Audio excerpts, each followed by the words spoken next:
Hi, I'm Kate Ahern, And I'm Maggie Worm. and today we're presenting to you about the perils of media as the only independent leisure option for individuals with Rett syndrome and similar issues.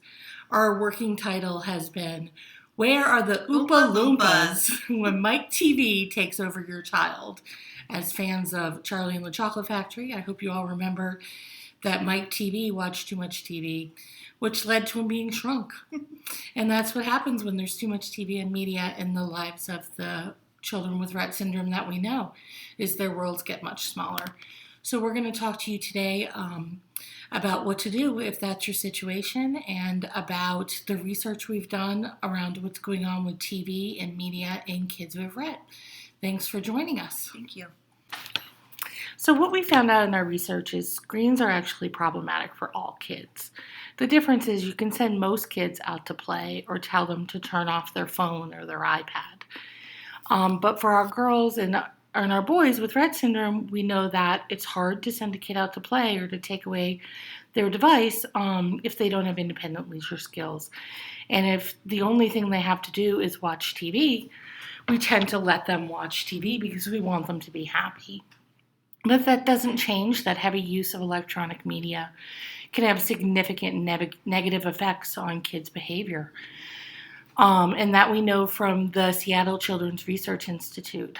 Dr. Nicholas Cardassas has said that these kinds of tech are a digital drug.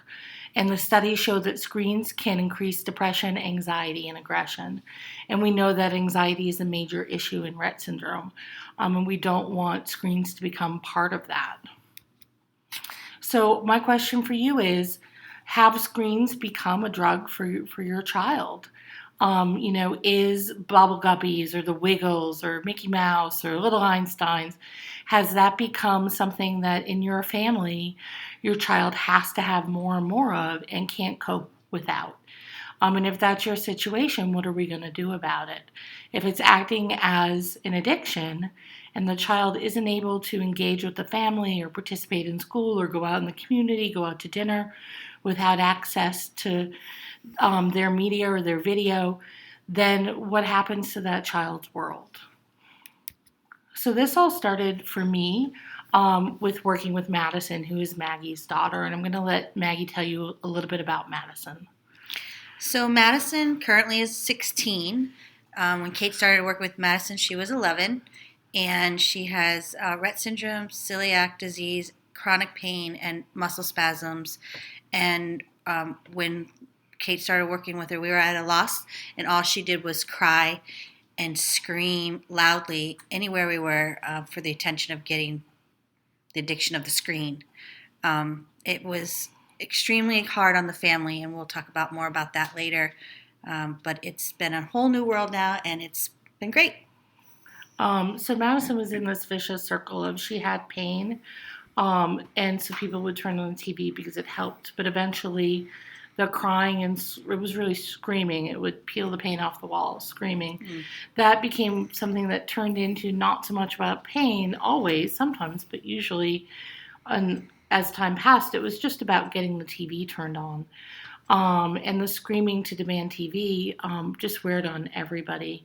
And we're talking, not 10 or 15 minutes. We're talking hours, 8 hours, 10 hours. All day long. All day long of screaming. And the only time it really ceased was when the television was on and her movies, her shows, which were Blue's Clues, The Little Mermaid, Mickey Mouse Clubhouse, and Little Einsteins. Yeah, and unless those were on, she was screaming and crying. School was also allowing videos to be watched fairly frequently, more than once a day. And eventually everything was so significant for her that her quality of life had really declined. She couldn't go out unless you brought her videos with her. You had to have them on the car and wherever you were. No one wanted to watch her shows, but everybody was subjected to repeated viewings. And the screaming was literally painful. It hurt our ears. It hurt her throat. It definitely was a painful experience. And also the rest of the family was affected. So let's hear from Madison's dad. Right. Thank you for letting us interview you. This is Brian, Madison's dad. We have a few questions for you. If you were talking to another family that is in a situation regarding TV behavior, what advice would you give to them? I think that there's a lot of different parts of that question. Going through everything that we've gone through over the last few years, Madison basically was addicted to television. But at the same time, I felt like she didn't have a way to communicate and properly tell us what she wanted in life, even from the littlest things. So the more she was able to learn using the Toby, and the more we were able to pull back from TV itself, it really opened a lot of doors. But in order to do that, I think parents have to really challenge themselves and figure out ways of other rewards for the child, which we found for Madison was just simple interaction of having her go to the library and talk to the librarian and check the book out herself, or when she was at the grocery store for her to pay for the 3 or 4 items herself. And before long, she herself was asking to go other places and do other things because she felt like she was a part of it. And the more I think about it, if I was going to go with someone to the library and I was just to stand there while everybody else got to talk and pick books out, I mean, who would really want to do that? Or if I was to go to the grocery store and I just had to stand there while everybody else got to pick out their favorite items and I didn't get to interact, why would I want to do that? I would rather just sit in front of the TV and do nothing. So part of it, I feel like you have to put yourself every minute of the day in your child's footsteps and see what they're seeing and go through what they're going through. One of the things that we needed to do was decrease her media related screaming and crying behaviors, and that meant decreasing her access to media. So, among the things we tried were ignoring crying behaviors as long as we had ruled out that she wasn't in pain. Implementing and we structured a schedule at home and in school that was consistent with setting limitations for TV and video. The school moved to only allowing her to watch age-respectful videos. And by age-respectful, we mean videos that would be something that would appeal to someone Madison's age at whatever point we were in this process. And we're not calling it an age-appropriate video because who are we to decide what's appropriate for an age? We're, adults. What do we know? But we do want to be respectful of her age. So if she was choosing, we allowed her to pick, and if it was something that other kids her age wouldn't watch, but it was her time for a choice, she was allowed to watch it. But if we were choosing, we were respectful of her age. We did a lot of community-based instructions to increase her ability to be without video playing while we were out and about everywhere that we went. And that was a really slow process. That didn't happen fast. It happened with very planned, targeted visits to certain places in the community, with a intensive plan around ignoring her crying after giving her a chance to control herself, not letting the crying be the reason that we left someplace. So that meant that we would say, we're going to stay for 5 more minutes whether you cry or not. And the reason we left wasn't because she was crying, it was because the timer had gone off. Another thing that Maggie did was I hung a stop sign over the TV because she knew exactly where the big TVs were, and so those became stop signs over them that just flipped back and forth from the back side to the front, so she knew that those were off limits. We also really limited the amount of TV that could be watched in one sitting. Binge watching continues to be an issue for Madison. If you let her watch more than half an hour or an hour of television, you're not going to have an easy time getting her to stop watching. So it's really about making sure that when she watches the show, she watches the show. When it's over, she's done watching TV. And we also worked on increasing her communication skills, so really focusing on giving her the words and vocabulary and skills to have a conversation, to interact with people, to talk about her feelings, to talk about what she needed, so that we were able to meet her needs without her resorting to TV as a way to calm herself down. And finally, we also increased her independence and assisted her with some leisure skills. From your perspective, how has your relationship with Madison changed over the past few years? I feel that communication alone has taken leaps and bounds forward. Before, I would have to go through a series of steps to try to find out what was wrong with her, crying. And sometimes I'll admit I gave up and just gave her the TV, which fed into the beast. And it was tough, but now she's gotten to the point where she can use a Toby so well that she can ask to go to the bathroom, or she can say I'm in pain, or that she wants medicine, or that she's hungry. And just a simple fact that now our relationship isn't just a one-way street. She's able to ask out of the blue. She's able to communicate where she couldn't before. you might be having a problem at your home if you can do any of these things. Can you recite entire episodes of your child's preferred show? Do you find yourself singing the theme songs or shows when you are alone quite often? Or in the grocery store, as Maggie has confessed to? If your child's older, is the main character of her show one of your longest relationships? Because Maggie had a very long-standing relationship with Steve. Yes. Clues. Do you find yourself watching those shows or not even knowing that you're watching those shows when your child has left the room because it has no longer registered with you that you are actually watching those shows?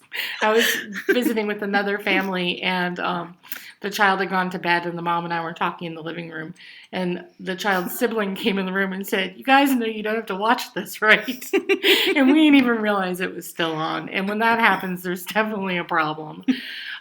Do people or do you yourself give your child gifts related to that specific show because it's the only thing you know she likes? Right.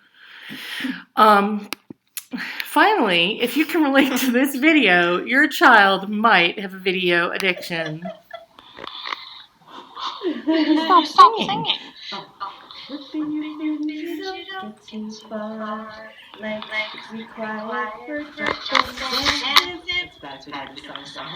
Yeah, well. It really is kind of bad. I mean, lots of parents of typical kids know songs by heart, but if you're viewing it for more than a year or two, it's a problem. Yeah, we need to change. Other signs of a problem include if your child is unable to self-calm without media. Also, if they're unable to eat without a show playing. If your child is unable to attend family or community events or go to religious services without her media. Does your child's school also need to offer the media throughout the day to regulate them? By the way, bonus points if you notice the typo in the slide. Does your child need media to ride in the car or in the van? Or does they need the media to go to sleep at night or have a nap? Or have a nap. Any of those things are signs of a problem. Your child, all children, not just your child, need to be able to self-calm. They need to be able to eat. Mm-hmm. They need to be able to go out in the world into religious services. They need to be able to get through the school day. They need to be able to ride in the car, and they need to be able to sleep without watching a show or watching videos or having some sort of media. Every human being in the world needs to be able to do those things. More signs include, do you have to carry a tablet or a DVD player with you everywhere so that you'll have access to what your child needs to not be upset? Or if your child is unable to cuddle or snuggle with you, listen to a story, or be with siblings without access to media. This media addiction can really impact the relationship between siblings.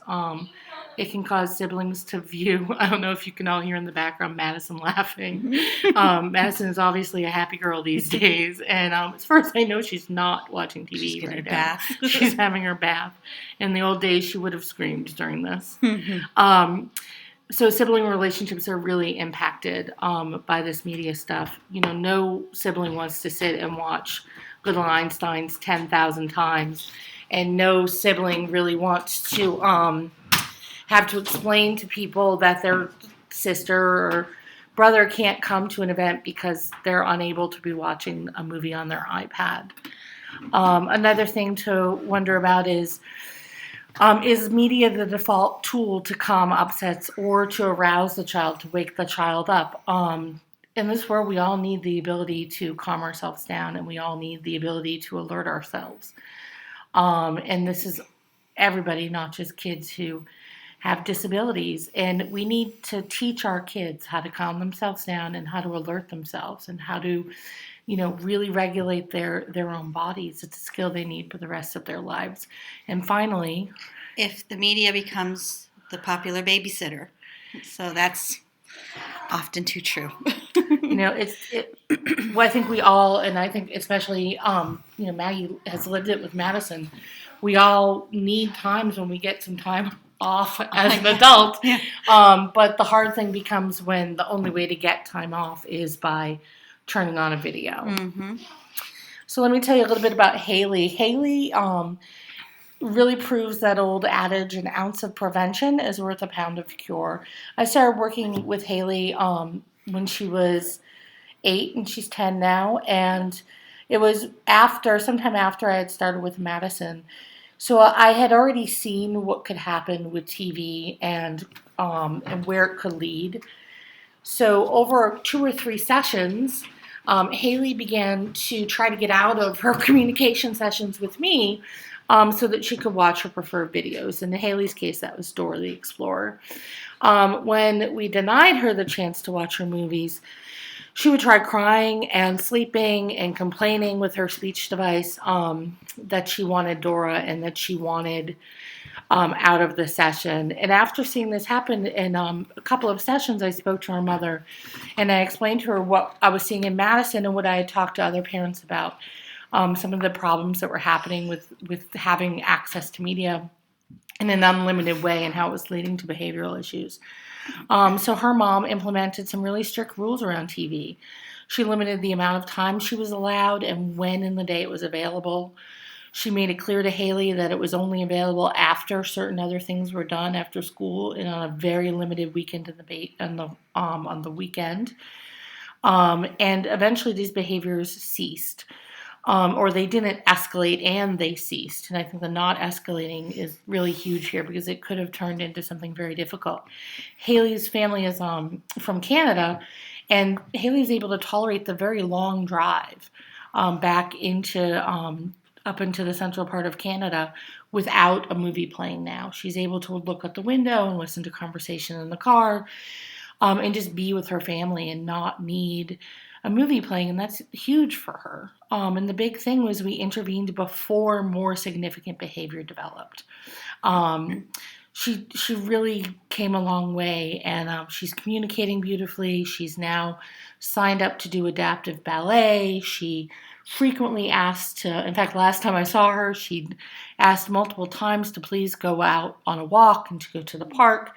So really developing other leisure skills for her so that TV wasn't her only thing to do. So now that you've heard about Haley and Madison, I want to tell you what I learned from families when I put out a survey to find out how broadly this happens. So I put out the Rett and Media survey. I put it out to several online Facebook groups of people who are interested in Rett syndrome, including the Rett Syndrome.org communication device Facebook group, and a few other Rett groups. So for the results, I had 74 surveys returned, and 80% of those people returning the surveys were moms. I also made sure there weren't duplicate surveys on the same child. There was a broad age range. So we had the youngest child in the survey was 3 and the oldest was older than 30. And as you can see from our graph there, that I know you can't read it in detail, but you can see that there's a very decent spread over all the age groups. So everybody was really represented. What we found out was 10% of the people who took the survey said that the child engaged in media activities for more than 2 hours a day, which, according to all the research, really just isn't healthy. 60% of those watched or listened to the same thing repeatedly. So they had little variety in what they were watching, the same show over and over, the same 2 or 3 shows over and over. Only 45% were, so just under 45% would not watch or listen to things that would interest same age peers. So that means that almost half of the individuals were watching things that they were sort of hooked on when they were younger and continued to watch into their preteen, teen years, even into adulthood. So, girls watching Blue's Clues until they're 13 or 14, or watching Sesame Street and Elmo until they're much older. And while that's fine, we're not judging anybody's choice for television, that's for sure. What we are saying is that, in order to have some cultural interaction with peers, you need to be interested in some of the same things. And if you're still stuck watching Dora the Explorer and all your friends are watching all those Disney Channel shows, you're not going to have the same cultural currency in order to interact. And it looks like 45% of our girls may not have that cultural currency. Some other things we asked were, what happens if they're denied access to the media they want? And well, about a quarter of the girls were fine. They moved on. Another nearly a quarter were mildly annoyed or irritated. So that takes care of almost 50% of the girls. But what about the other 50%? Well, for the other 50%, there was crying and whining, there was yelling and vocalizing, there was an increase in Rett stereotypies like hand wringing, tooth grinding, breath holding. And that was in 16%. So that's a fair amount of the individuals.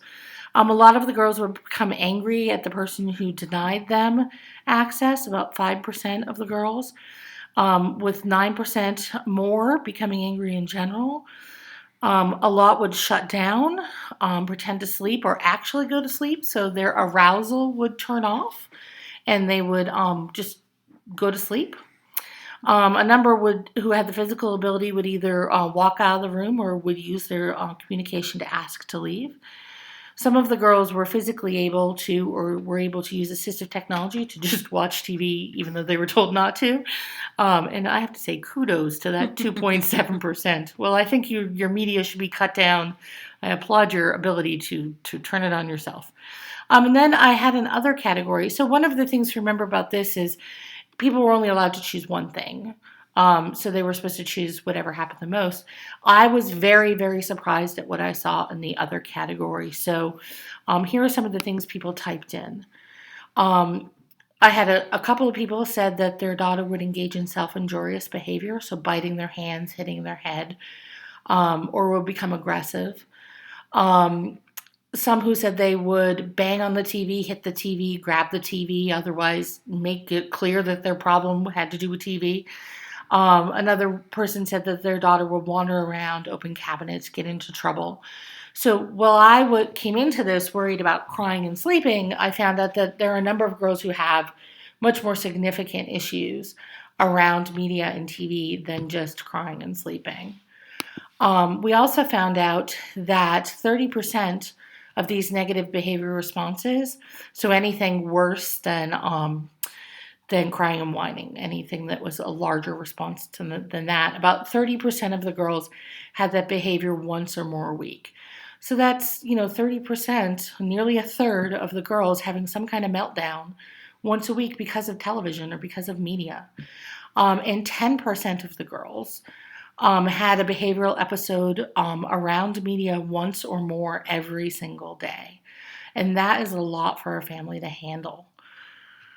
Absolutely. That's Maggie lived it. Yes. Sure she can tell you that the nightmare. multiple behavioral episodes is really hard for a family to go through. I also asked about independent leisure skills because I was wondering, what else are these girls able to do on their own? And less than 10% reported having no other leisure skills. However, the leisure skills reported were all passive in nature or dependent on another person. So they were things like watching siblings play, or things that really required someone to be with them or to supervise or to help them with, or things where they had no active engagement in it. They were just sitting. Which would, tell us one of the reasons why they want TV is because they can feel engaged in something. So what we realized is that we as a community and some families at home need to admit that they have a problem and then decide what to do about it. So we started really talking to people about what they've done. And, Maggie's family went through a weaning approach. And I've talked with several families who decide to go through a cold turkey approach where they basically deny access to media completely from day one, or they deny it anything more than an hour a day from day one. And both approaches seem to work. It all is about how complex are the television-related issues with your child, what's happening in your family, and what do you want to live with? Do you want to live with 3 or 4 days that are awful and are just cold turkey, screaming, yelling? Or do you want to, deal with it more slowly and get to a resolution? And some of that also has to do with what kind of skills does your daughter already have around self-regulation, communication, and leisure? Because if you're going to go to turkey and they don't have any other skills ready, it's going to be much harder. So if you have a child who really needs to learn a lot of skills along with cutting back on TV, the weaning approach might make more sense. So here are the things we learned you need to have in a plan. So the biggest, I think, challenge for us was getting everybody on board with the plan, and making sure everybody understood what that plan looked like. Teaching communication skills, and teaching self-regulation was probably extremely challenging for us. Creating rules and making sure people would abide the rules and what those rules mean. And creating a schedule was huge for us, for Madison. And we create and introduce positive behavior and lots of visual supports, and including chores and active family participation. We did some new leisure skills and tapped in some old leisure skills that we knew that she enjoyed when she was younger, that we've kind of, got a little lazy on the side with. Cutting back and eliminating TV and video, and tracking, and we celebrate with success. And as an outsider to Maggie's family, although I don't know if I qualify as an outsider anymore, but when I first came in, I didn't know Madison had once been a happy child. They kept telling me she had once been a happy child, and I didn't see that when I first met Madison. I just saw screaming and crying. And now that I see Madison, now that she's a happy teenager, a happy young woman, she's a totally different person now. She's always smiling and enjoying life. Always happy. She loves life now. And for a kid who 4 years ago screamed I'm starting to tear up. I know. For a kid who used to scream 8 hours a day, now to just be so happy, and she's able to transition and she's able to participate. And I mean, it's so worth the hell that we went through to get her here. And it wasn't easy. It would have been easier to let her watch TV all day.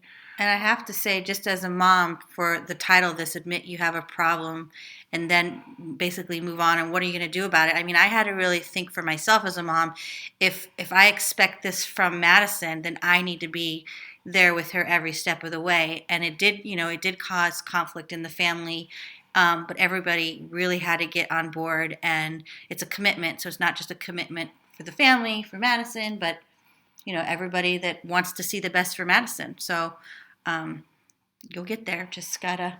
And why don't we hear a little bit from Madison's dad now? He's not able to be here while we're recording live, so we have some video clips we'll be showing you.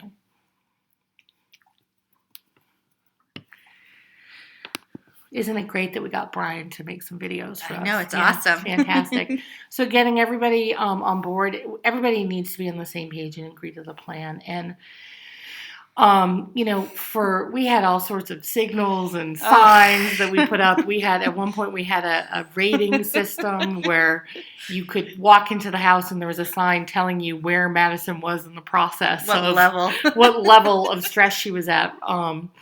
regarding TV. And stress for the people that were in And the house. stress for all of us. We had to make a rule about tagging out. Yes. That if you couldn't take the screaming and crying, you were allowed to tag out. We had a help word. Yeah, we had a help word. So you could, if the screaming was too much, instead of turning on the TV, you could pass it over to someone else and go outside or go for a drive or a walk or something. One lazy aide or siblings who give in or a spouse who gives in or anybody who gives in can really set you back. I can always tell when I see Madison twice a month and because I have to drive a long distance, and I can always tell when somebody gave in and let her watch TV all morning because she doesn't. She's a bear. She's a bear. She doesn't want to participate in her communication session, which she normally loves. And that hasn't happened now, maybe 8 or 9 months. But it's really easy to ruin it for a while and really have a setback real quick by just turning on the TV. And we actually had to write up the plan for Madison and have everybody sign off on it. How did all of this affect your relationship with your wife? Well, that was tough because part of what my beliefs were sometimes, like I said earlier, I would give in, and my wife would strive to push Madison, where sometimes I just didn't have that little bit of extra want in there, and I needed to. But not only that, the constant crying would consistently put us in a negative mood. Even after the fact, if we gave her the TV or not, or if she was in bed, after you listen to someone cry for hours and hours, you're already in a negative vibe or a bad position, place, however you want to say. And over time now that Madison has learned how to communicate, things are getting better and getting back to positive moments where we can actually do things as a family and make, up some ground that we lost there for a long time with all the crying and the fighting and the arguing. Sometimes one parent has one view and another parent has another view, and you're not necessarily either wrong, but you have to try to work at it for the benefit of the child. But I love the picture in the photo. Here is another young lady I work with and her family, and 2 of her nurses and her uncle and her mom, and all looking at a book together. And that's a young lady who's a very complex body, but she has a lot of wonderful leisure skills, and she is a reader. And being able to read really makes it a lot easier to have other leisure skills if you can read a book or even if you just enjoy being read to. Let's tell you a little bit about Madison's team. So this was a process. Was close to the beginning. We had to count down how many people we had, and we had 9 therapists interacting with Madison. Those are at school, 2 teachers, 2 skills trainers that were in our home that took Madison out in the community and did, life skills and so forth here at the home as well. We had 5 aides at one time working in our home, doing personal care with Madison.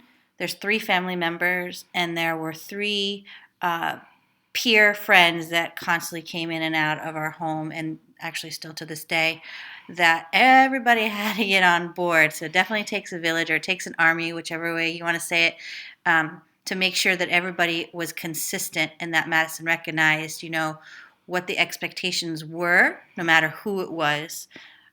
So it can be done. It wasn't that big of a village. Yeah, even with 24 people, you can do this. You can make this happen for your child. You can make their world much, much bigger instead of much, much smaller. Another thing to think about is how important it is to have that those communication skills. Eye gaze is very big for our girls with Rett Syndrome. Eye gaze communication, but even if you're going with a communication book or a pod book, or if your daughter has the hand skills to use something that involves touching, so anything that can give your child a robust vocabulary. So the ability to communicate wants and needs and to connect with each other is vital to preventing and stopping these behaviors. Human connection is really the antidote for screen addiction, whether you're talking about adults or kids, people with disabilities, people without disabilities. What we all want as human beings is connection, and communication allows us to have that connection. If you aren't already using both high tech and low tech, it's time. Most of our girls end up using some high tech eye gaze, but not all of them. But whether or not you're using something right this minute, it's time to get some communication happening. A robust language system. So that's a system that has all of the functions of language. So the child can not just ask for I want, but also say how they're feeling, have a conversation, say hello, say goodbye, make a joke, tease. All of those different functions need to be available to your child because the idea is to give them enough communication skills that conversing and connecting is just as fun and just as self regulating as looking at media. Your child will need to be taught the system. We all seem to think that if we plop a language device in front of a child, if they can't use it right away, they'll never learn. But the truth is that none of us learned English and speaking automatically. We were immersed and our parents talked to us for years before we were able to fluently converse. And the same is going to be true for our kids. We're going to need to be modeling. We're going to need to use their communication system to talk to them, to teach them to communicate. And this is going to be, it's a commitment. It's going to take a long time to teach your child how to communicate, but it's so worth it. Finally, you're going to need to have specific messages for self-regulation. Anxiety is so severe in most girls with Rett syndrome. They need a way to regulate their bodies. And they tend to either be overstimulated or understimulated, and then they need a way to regulate that. So we have kids who will sleep all day, and because they're under aroused, and they're not getting their needs met, or we have kids who are so anxious that they're hand wringing and they're stereotypies that they can't help, are much, much worse because they're anxious. So we need to give kids words to talk about what's happening in their body and to help control their bodies. Having people in the house, such as PCAs, how do you help them stay focused on communication and interactions instead of falling back on TV and videos? That's a training issue. I feel that you have to continuously show the PCAs how you want them to take your daughter places and interact with a device. And you can practice in the home, but you can also ask them. So if they take them to, say, a bowling alley, and you can say, what happened while they were out at the bowling? Where did you put my daughter's Toby? How did she interact? Did she ask for anything while she was there? Sometimes you have to go with them the first couple times, but you have to just work at it, and it's a constant progress. Everything changes. You have different environments where you have to set the Toby up and be innovative in where you're putting it so that your daughter's able to communicate. That's the biggest piece here, is for them to have a voice and be able to talk and tell you what they want, so they're not just standing there as a lifeless cardboard feature. So here's just a page from an app that I had a child using. But you can see here it talks about feelings like being bored or scared or excited or mad and different reasons why they might be upset. Someone was mean. I need to be alone. I need hugs. I need space. All these different things that they can say. And even these 16 phrases and words put together give the child enough tools to help them start to learn how to ask for what they need and to self-regulate. Here's another sample from the screen of a pod communication device. This is the Something's Wrong page, and you can see that, some of the things are that they don't want to do it, that they don't like it, that they don't feel safe, that something's wrong with their health. And for this child, I don't feel safe was a way for the child to say that they felt out of control. So by safe, we meant out of control. So just having the words that your child needs to be able to let everybody know how to help them and for them to talk to themselves. One of the main reasons that we want kids to have AAC is for the 5 main functions of communication, which are wants and needs, sharing information, social politeness, and social connection. But the 5th one is internal dialogue and the ability to talk to ourselves and calm ourselves and regulate ourselves. So using our communication tools for that and teaching those skills. We also need to directly teach self-regulation. So we have to teach self-advocacy and the kids asking for what they need, but that means we also have to teach them to recognize what they need. We can use social stories, and if you go ahead and Google that, you'll find millions of samples. They were invented by Carol Gray, and there are lots available online. But the idea is that you write a very simple story that celebrates strengths and or teaches a skill. And it usually has a script that can be followed, that all the stories are the same. So social stories can be written for specific situations or in general. You can write a story called, I Can Wait to Turn on the TV. That's all about the skills you need to be able to wait for when you're allowed to have the TV on. You can practice teaching calming or arousing techniques, deep breathing, progressive relaxation, guided meditation. And on the other side, you can teach things to arouse, moving, standing, getting a position change. Those sorts of things can wake kids up.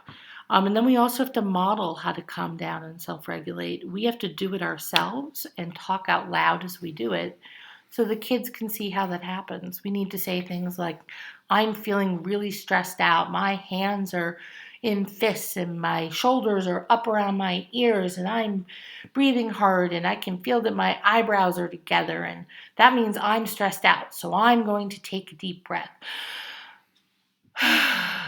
And really teaching kids how to do that. That has to be taught just like, you have to teach arithmetic.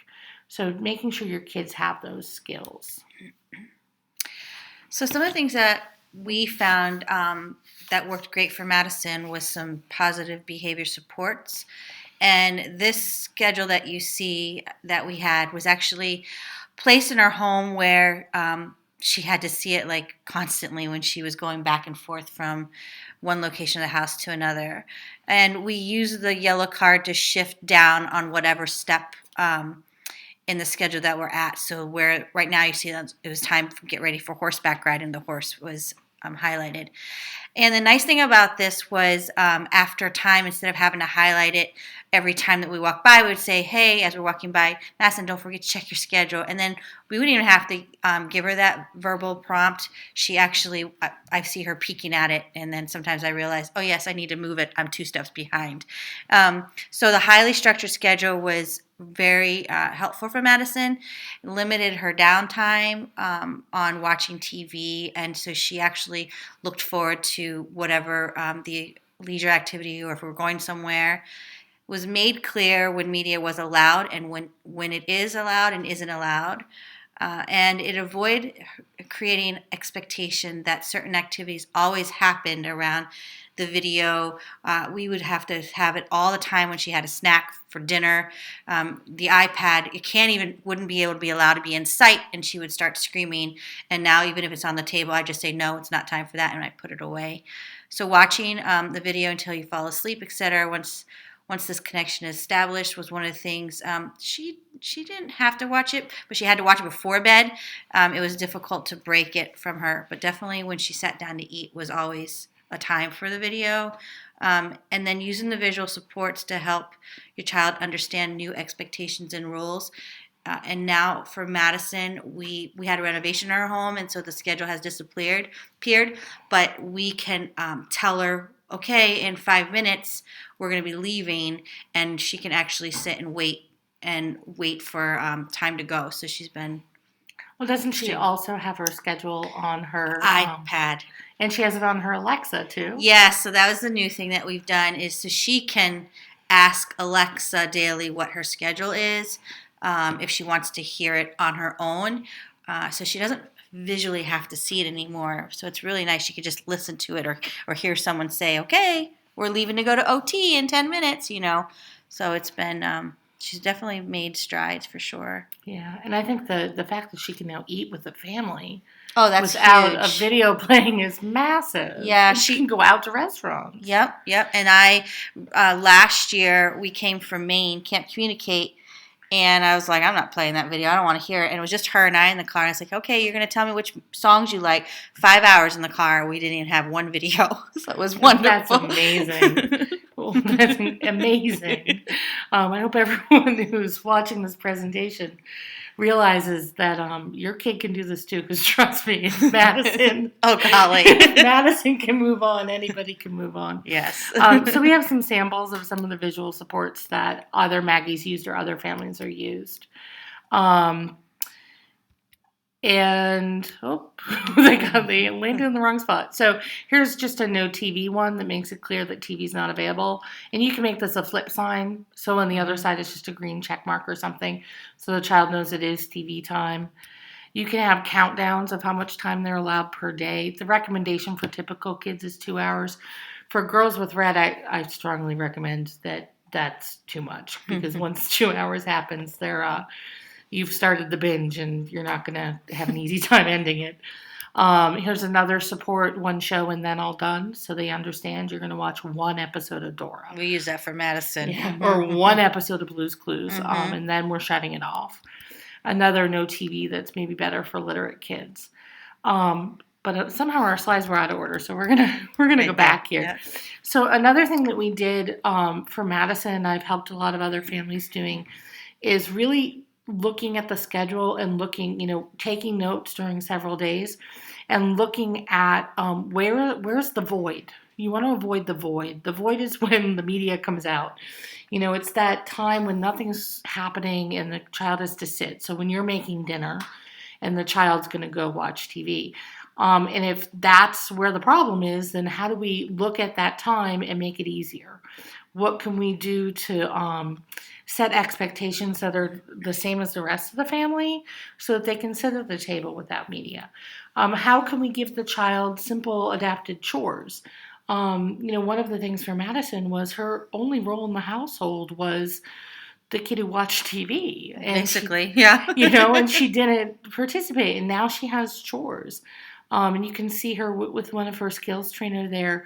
And those were delicious too. I was there that day. Yeah, those. Yeah, has chocolate on top or Rolos melted on top. Yeah, they were good. Pretzels. We have to make those again. And she worked with the skills trainer, and she made the snack, and it took quite a time for her to do it, but it was something for her to do that filled an afternoon. If I remember correctly, a snowy, cold, disgusting afternoon.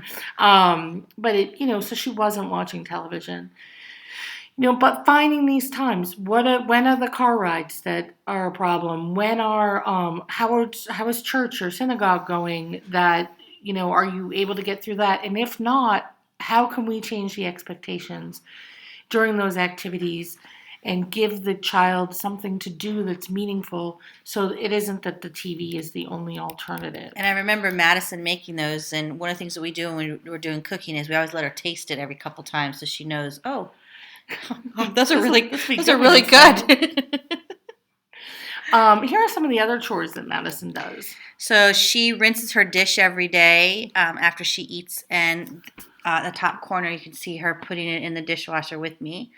Setting the table, so basically it's just the silverware rolled up, and then setting 4 placements for the family on the table. And she does more than what's in the slide, but she does this pouring snacks for school on Sundays. So she does 4 snacks with the adaptive pour. And of course, once again, we let her taste each snack. So it motivates her to, what's going to be the next snack. And then she gets that snack put in a special bag at school, so they know that she actually, poured that snack for the week.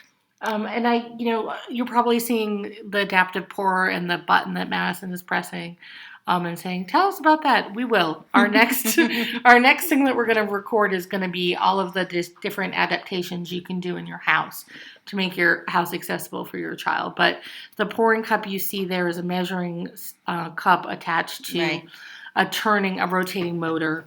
And so if you fill the cup, then Madison presses the button, it'll dump it out. So she was able to pack her own snacks. And your daughter may not have the hand skills that Madison has, or she may not even be ambulatory, but there's still lots you can set up for her to do in the house. And that, yes, it'll require help. But it's better than watching TV, and it gives her an active role and something to be proud of. And I think too the great thing is like a lot of our aides now for the leisure come up with their own. So they're like, oh, so we have an aide, Brooke, who's been great. She says, I'm gonna vacuum. She's like, Madison, you can do it. So and it's kind of funny to see Madison trying to vacuum with this vacuum cleaner that's bigger than her, but she does it, and it just gets her away from the TV. So it's really nice to see other people really getting it and encourage her to be a more part of the family than she was definitely before. Definitely. So then beyond chores, you need to look at other leisure skills. What can your child do for fun that isn't TV? So a lot of things you can do with assistive technology in their communication systems. So here's a picture of Madison doing hair and makeup with Amber, who's one of her personal care attendants. So in some ways you can do things like this or offer high or low tech communication. So Madison has all sorts of words on her Toby communication device about how she wants her hair done. French braids, pigtails, all sorts of different things that she can ask for. She has all sorts of pages about manicures and pedicures so she can pick colors. She's a girly girl. She's a girly girl. And she can ask for how she wants her hair and makeup done. But, a couple hours can go by that way, and it's a lot more fun for both the aides and Madison. Oh, yeah. To do that than watching TV. You can do all sorts of things with switches, too. There are all sorts of kinds of switches. You don't have to use your hands. It doesn't have to be a push button. Lots of different things, and that'll be in the next presentation Maggie and I are going to put together. But, you can use a switch to turn on and off a hairdryer. And if you can do that, you can do that not just for hair and makeup and fashion. You can use a hairdryer to dry paintings. You can use a hairdryer to dust. You can use a hairdryer for lots of different things. So even if your child only has a teeny bit of head movement, if they can hit a button to turn on a hairdryer, you can have all sorts of activities for them to do. But building other leisure skills is really a great way to not need so much screen time. And sometimes also with leisure skills, you have to try it more than once. Yeah, So, they don't like it the first time always. Yeah, you might want to reintroduce it again later. The first time we took Madison to a local restaurant here called Friendly's that has like ice cream and hamburgers and stuff. Our first time going there was such a disaster, and it was the first time without allowing her access to videos, and it was such a nightmare. But she's gone multiple times since, and now she goes in and she orders her own meal with her communication device, and she eats, and we don't even have to think about putting a video on. Yeah. Another thing you can do is cooking projects. Even if your child doesn't eat, they can still taste things and sniff. You see the picture of Madison making the pretzels and Rolos again, but you also see a young lady named Samantha who's working with her nurse using the same pouring cup, and she also has a hand mixer which attached to a switch. And Samantha is much more physically involved than Madison is. But you can see she's using her communication device to talk about cooking, and you can't see her switch, but she is pressing a button. Or maybe you can, maybe it's under her right hand. Oh, I think so, yeah. To make the hand mixer go, and she poured everything into the bowl with the pouring cup. So lots of different things you can do with cooking to have that be a leisure skill. There are lots more leisure skills we could talk about, but could be a whole nother presentation. We could do a whole other presentation for you. But the idea is you need to find things your daughter likes and then find ways to make them happen instead of TV and media. And then if you are going to allow media to happen, you can use it to her advantage. It doesn't have to be such a passive activity where they sit and watch.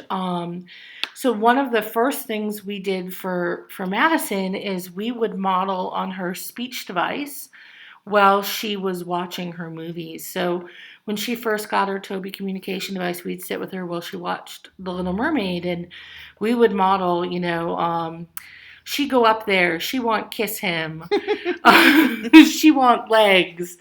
And we did this, all of us took turns doing this. And then at one point, her dad put her in front of The Little Mermaid to watch, and he had something else to go do. And nobody was modeling to her. And Dad came back in the room and discovered that Madison had done it for herself. Yes. She had put in all those words. She go up there, she want kiss on her own. So she definitely had learned by watching us and us modeling during her movie. Another thing you can do is you can make short video models of things you're working on with her speech system. So, and then insert them into commercials on a playlist of videos. So, Madison loves pigs. Oh, yeah. And so, one of the things we did is we got a pig puppet, and we had the pig puppet make videos of how to find words on Madison's Talker. And then she had them on a playlist on YouTube, on a private playlist on YouTube, so that she could watch them whenever, as interruptions between preferred shows. And so that was one way we could teach her how to use her device better. And finally, you can mix age-respectful, non-preferred media in with preferred media and gradually increase the ratio of preferred to non-preferred. And what you'll probably find is the non-preferred becomes preferred over time. They learn to like the new things. But you can make like playlists on YouTube, or you can even put on the movies or DVDs or however you're watching your media. You can just change the order and try to find a way to increase things that are more age respectful while decreasing whatever they're hooked on over time. You also need to think about establishing completely independent leisure skills, so things that the child can do totally by themselves, because sometimes you do need them to be alone while you make dinner or do the laundry or, do whatever you're going to do, help your other kids with homework, that sort of thing. Audiobooks are great, both the recorded kind that are read by actors on websites like audible.com or through your library, or text to speech, which is when the computer reads. In the picture, you can see Samantha, who was in the previous slide cooking. You can see her using a TV to access a book that's being read aloud to her with a text-to-speech book. And so she loves that. She loves to sit and listen and watch while the books read. You can look at having different video games on their communication system or separate from their communication system that they can use with eye gaze or with their switches. I have one young lady who really just loves to look out the window. And so they built a sensory garden outside that she can look out the window at. Lots of bird feeders and things. In fact, you've done that for Madison, Madison too. has one of those, the solar spinners Yeah. outside the window and a To bird watch spin. feeder. Yeah. Yeah. Madison also has a full-size cutout of Niall from One Direction. That's entertaining alone. And she would stand and look at him and gently tap his chest for years if we let her. So that's an alternative. Yeah. I've yet to meet a Rett girl who isn't into cute boys, Right. Regardless of age. Although he scares you at night when you don't expect him to be in there. And then adapted toys, if you have adapted toys, and not just the stupid walking elephant that you hit the switch and it walks. That gets really boring. But other adapted toys, or even if you take that switch adapted elephant that walks and you make them knock over block towers, or you take those switch adapted cars and you put the wheels in paint and you paint with them. But finding things to do that are a little more fun than just cause and effect, because again, I'm yet to meet a Rett girl or an individual with Rett that is not capable of more than cause and effect. I think they're all capable of so much more than press a button and That make gets something boring happen. quick. So here are some pictures of Madison doing some different leisure things she's learned to love since we've taken away her full and unlimited access to media. So she loves bowling. That's her and her cousin Nicole bowling. She actually will tap the ball down on the ramp, and she's great at getting strikes. In the top corner, she's using a quick 5-minute head switch that was put together. Head stick.